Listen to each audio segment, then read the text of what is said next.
Assalamualaikum warahmatullahi wabarakatuh. Halo anak-anak, jumpa kembali dengan Pak Yudis dalam video pembelajaran IPS kelas 7. Oke, dalam video kali ini kita akan melanjutkan materi yang kemarin mengenai interaksi antar ruang. Sekarang kita lanjut ke kondisi geografis Indonesia. Dalam video kali ini nanti kita hanya akan membahas mengenai peta dan unsur-unsurnya. Nah, ini nanti karena cukup panjang ya, karena ada beberapa unsur peta yang harus kamu pahami. Nah, apa yang dimaksud dengan peta? Peta itu adalah merupakan gambaran dari permukaan bumi yang diperkecil menggunakan skala dan terlihat seperti penampakan yang terlihat di layar. Itu penampakan yang dilihat dari atas. Jadi seperti kita pergi ke atas lalu memotret bagian bawah. Nah, penampakannya hanya permukaan bumi. Nah, bisa kamu lihat di layar itu ada yang berwarna hijau, ada yang berwarna biru, peta Indonesia. Yang berwarna hijau itu adalah daratan, yang berwarna biru itu lautan. Peta sendiri nanti ada unsur-unsurnya. Ada kurang lebih ada 6 unsur dari peta.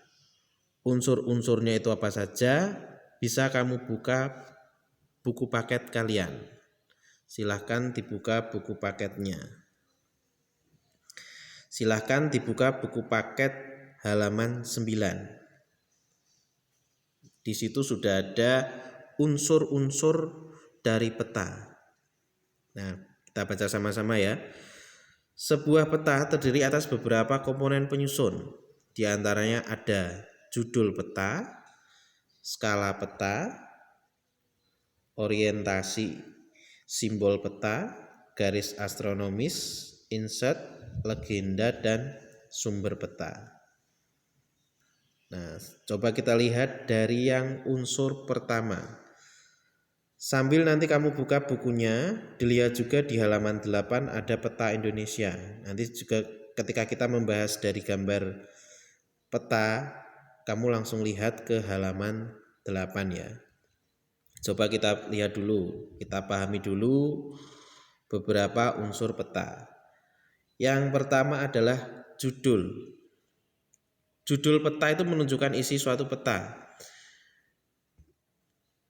Misalkan peta Indonesia, judul ini biasanya terletak di bagian atas, baik di tengah, di kanan maupun di kiri tergantung dari si pembuat peta.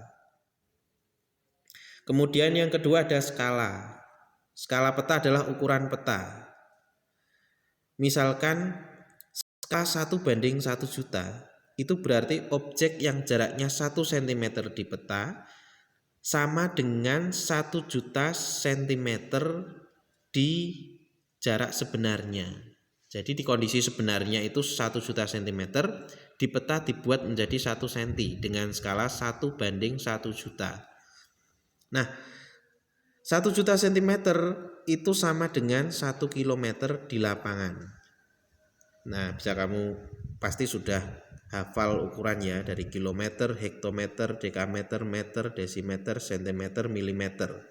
Dari sentimeter ke kilo, nolnya berkurang 6. Nah, skala sendiri, jadi nanti ketika kamu mengukur skala di peta kok ukurannya 1 cm, tergantung dilihat dari skalanya, perbandingannya berapa. Itu nanti disebut sebagai skala angka. Nah, skala angka itu terlihat perbandingan angkanya. Misalkan 1:10.000 itu sama dengan 1 cm di peta dengan sama dengan 10.000 cm di lapangan. Skala sendiri nanti juga ada yang skala garis. Skala garis bisa kamu lihat. Skala garis bentuknya ada garis hitam putih seperti yang ada di layar ya. Skala garisnya kalau skala garis sudah ditentukan. Itu misalkan dalam satuan cm dan dalam satuan kilometer. Dalam satuan cm, 1 cm sama dengan 5 kilo. 2 sama dengan 10, 3 sama dengan 15, 4 sama dengan 20. Jadi nanti kita bisa menentukan berapa jaraknya. Seterusnya nanti kita bisa menentukan. Jadi kalau skala garis dibuat skala angka itu sama dengan 1/500.000. 1 cm berbanding 5 km. Nah, berikutnya adalah orientasi. Kita bisa menyebutnya orientasi atau orientasi utara karena kebanyakan di peta digambarkan dengan simbol U. Nah, orientasi ini adalah sama dengan penunjuk arah. Dalam peta biasanya arah utara ditunjukkan ke atas. Ke atas itu berarti arah utara. Simbol-simbolnya di peta biasanya sudah ada seperti dalam layar. Nah, misalkan simbol seperti ini. Ini yang simbol terlengkap ya. Di atas utara, di bagian bawah sudah pasti selatan. Di bagian kanan itu timur, sebelah kiri adalah barat. Nah, itu bisa kamu lihat sudah lengkap urutannya ya. Misal dari kamu lihat sambil bernyanyi bisa. Kalau menghafalkan arah dari timur, tenggara, selatan, barat daya, barat, barat laut, utara, timur laut berputar. Simbolnya nanti hanya ada yang ditulis U, karena kalau kita satu arah sudah tahu, kita pasti sudah tahu arah yang lainnya. Tinggal kamu nanti menghadap utara, kamu bisa memastikan arah-arah yang lain. Berikutnya adalah simbol peta. Simbol itu berarti kan tanda. Tujuan dari simbol peta ini memudahkan, mewakili objek yang dipetakan, supaya memudahkan kita memahami si peta. Simbol sendiri dilihat ya di halaman 11, ada simbol titik. Simbol titik dapat berupa lingkaran, persegi, segitiga lainnya. Nah, ini seperti contoh lambang-lambang di bawah ini. Misalkan itu ada persegi warna merah, itu menunjukkan ibu kota negara. Ada lingkaran, di tengahnya ada lingkaran warna merah, ibu kota provinsi. Dan lain-lain bisa kamu lihat sendiri. Misalkan gunung berapi, segitiga dengan warna merah.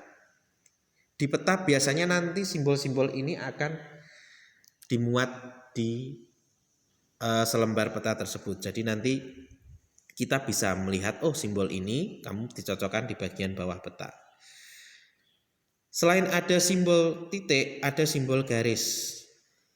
Simbol garis dapat beragam ukuran dan ketebalannya. Nah, simbolnya, contoh-contohnya bisa kamu lihat di layar. Misalkan sungai seperti itu, ada jalan raya, jalan lain desa, batas negara, ada batas provinsi sampai batas daerah. Bisa kamu lihat berbagai warna dan bentuk dari garisnya. Selain simbol garis nanti ada simbol warna. Simbol warna ini sangat penting sekali dalam peta karena nanti warna tersebut untuk menunjukkan objek-objek tertentu. Dalam aturan perpetaan biasanya dibuat secara standar. Misalkan ada warna perairan. Jadi tadi ada warna biru. Itu biasanya ditunjukkan untuk perairan, bukan hanya laut. Jadi mindset kita, pola pikir kita jangan kalau melihat peta ada warna biru berarti laut, belum tentu. Yang dimaksud biru di sini adalah perairan. Ada sungai, danau, laut itu diberi warna biru. Sedangkan jalan diberi warna merah.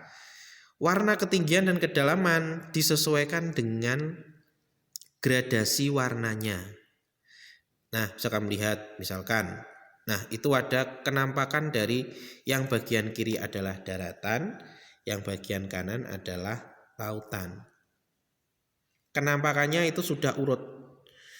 Biasanya kalau untuk hijau itu menunjukkan dataran rendah. Nah, itu daratannya berkisar sampai 0 sampai 100 meter. Nanti gradasi warnanya akan berubah. Semakin berwarna kuning itu nanti menunjukkan dataran tinggi. Sedangkan Kuning semakin tua semakin berwarna coklat, itu menunjukkan wilayahnya semakin tinggi. Jadi yang paling rendah hijau, yang paling tinggi adalah coklat. Pegunungan itu sudah warnanya coklat. Sedangkan untuk laut sendiri, kedalaman perairannya, birunya kalau semakin tebal itu berarti lautnya semakin dalam. Nah, bisa kamu lihat di contoh, kedalaman laut yang 0 sampai 200 meter itu warna birunya lebih terang. Kamu bandingkan dengan yang kedalaman laut 5.000 sampai 6.000 meter. 6.000 sampai 5.000 meter itu sudah warnanya sangat gelap ya. Kalau semakin gelap berarti semakin dalam, semakin terang, semakin dangkal. Berikutnya ada simbol area. Simbol area itu biasanya dibuat seperti contoh simbol area di berikut ini.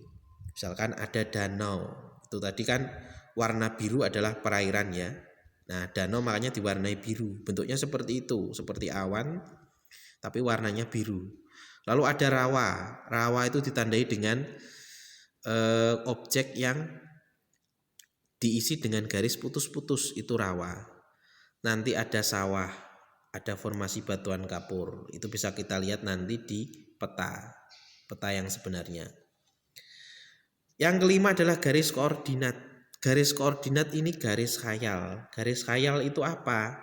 Khayal itu kan tidak sebenarnya. Jadi garis itu hanya untuk membantu. Tidak ada garis di dunia nyata, tidak ada, tapi dibuat garis khayalnya. Misalkan garis khatulistiwa itu kan tidak ada yang namanya garis khatulistiwa di dunia nyata, tapi dibuat untuk mempelajari wilayah, suatu wilayah. Nah, garis khayal ini nanti dibedakan menjadi dua, ada garis lintang dan garis bujur. Garis lintang itu adalah garis yang melintang dari kiri ke kanan, itu adalah garis lintang. Sedangkan garis bujur itu dari atas ke bawah, itu namanya garis bujur. Atau kalau secara arah berarti dari timur ke barat itu garis lintang, sedangkan dari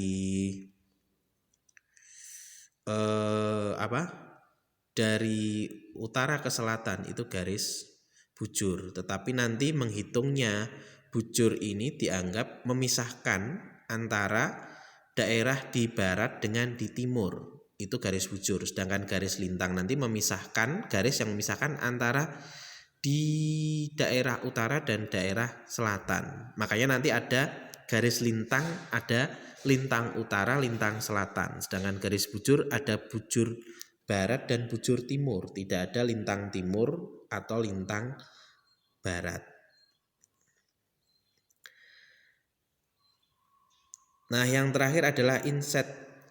Inset merupakan peta kecil yang menunjukkan lokasi daerah yang dipetakan di antara lokasi lainnya yang lebih luas. Kalau kamu lihat di peta, tiba-tiba di bagian atas samping bawah atau bagian atas di pojok itu ada gambar peta yang lebih kecil. Itu adalah peta yang karena ukurannya tidak sesuai dengan skala. Skalanya terlalu kecil. Kalau digambar di peta utama tidak cukup, itu akan digambar sendiri di bagian lain. Nah, di bagian lain tetapi masih di dalam frame petanya ya. Tidak digambar di peta lain, tidak, tapi masih ada di dalam peta, tetapi dibuat tempat tersendiri. Karena saking kecilnya bisa dimuat di peta utama. Oh maaf, bukan yang terakhir ya. Ini legenda sebenarnya adalah rangkuman dari unsur-unsur tadi. Legenda ini menunjukkan semua objek yang ada di peta. Nah, simbol, skala itu nanti semua termuat dalam wadah tersendiri yang dinamakan dengan legenda. Ini nanti ada di bagian bawah peta. Setiap peta pasti nanti ada legenda, kamu bisa melihat ada simbol-simbolnya, baik simbol warna, simbol titik, simbol garis, simbol objek, semuanya ada di legenda. Dan yang terakhir nanti ada sumber peta. Sumber peta ini merupakan informasi siapakah yang membuat peta. Biasanya sudah tertulis di bagian samping-samping peta atau bagian pinggir peta nanti ada si pembuat peta. Nah, untuk apa orang mengetahui siapa yang membuat peta? Ini biasanya berisi angka tahun. Karena untuk peta sendiri biasanya standarnya hanya bisa digunakan selama 15 tahun. Asal tidak ada perubahan, peta tersebut bisa dipakai. Tapi biasanya dalam kurun waktu 15 tahun akan terjadi beberapa perubahan. Makanya peta diberi standarisasi kalau peta itu hanya bisa digunakan dalam waktu 15 tahun.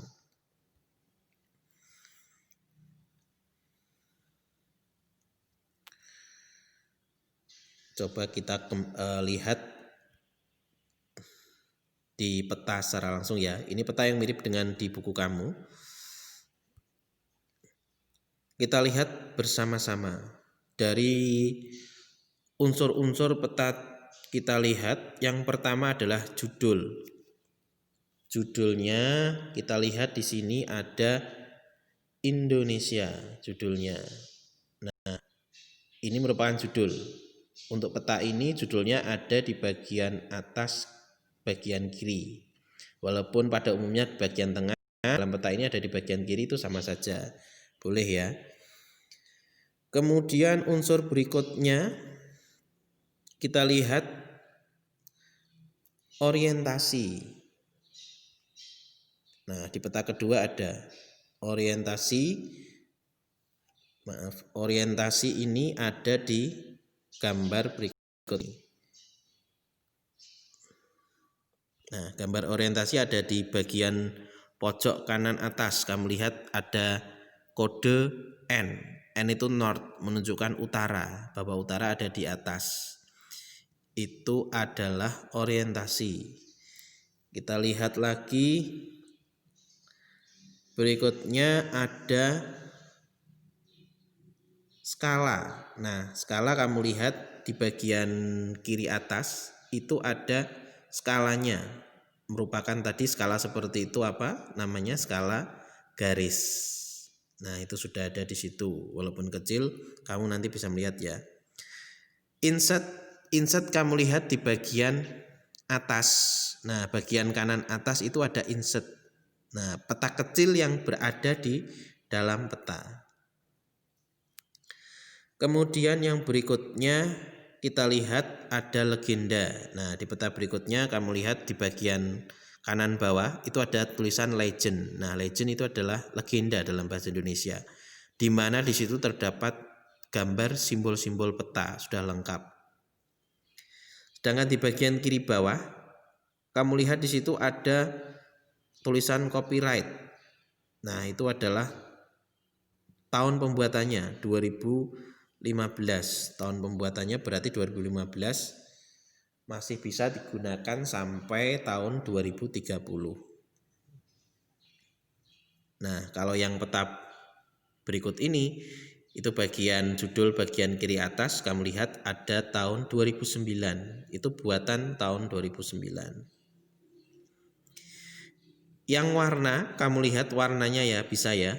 Dalam peta berikut ini kamu lihat di peta Indonesia yang dibuat warna, kalau di negara selain Indonesia diberi warna putih, itu berarti tidak masuk hitungan Indonesia. Yang peta yang dibahas di sini adalah peta Indonesia, sehingga yang diberi simbol warna hanya yang daerah Indonesia. Bisa kamu lihat di situ ada warna hijau, warna kuning, warna coklat, warna biru. Nah, warna hijau tadi menunjukkan dataran rendah. Kamu lihat di daerah Sumatera. Nah, daerah Sumatera dan Kalimantan itu banyak yang warnanya hijau. Lalu di Jawa sendiri ada yang berbagai warna ya, ada yang warnanya kuning, menunjukkan dataran tinggi. Sedangkan warna coklat di daerah Papua, coba kamu lihat di bagian kanan, paling ujung kanan ya. Daerah Papua atau Irian Jaya, di situ warnanya ada yang coklat. Itu pegunungan Jayawijaya.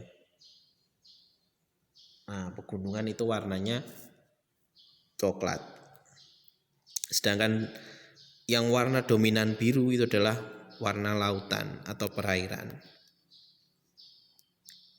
Nah, hampir mirip dengan peta yang kedua.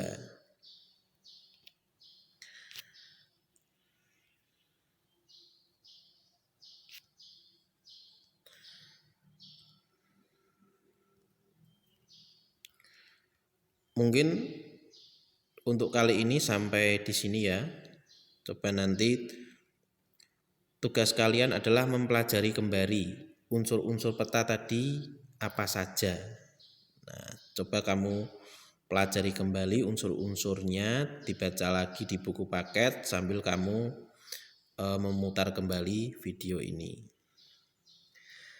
Demikian, mohon maaf kalau ada salah-salah kata. Saya akhiri video kali ini. Assalamualaikum warahmatullahi wabarakatuh.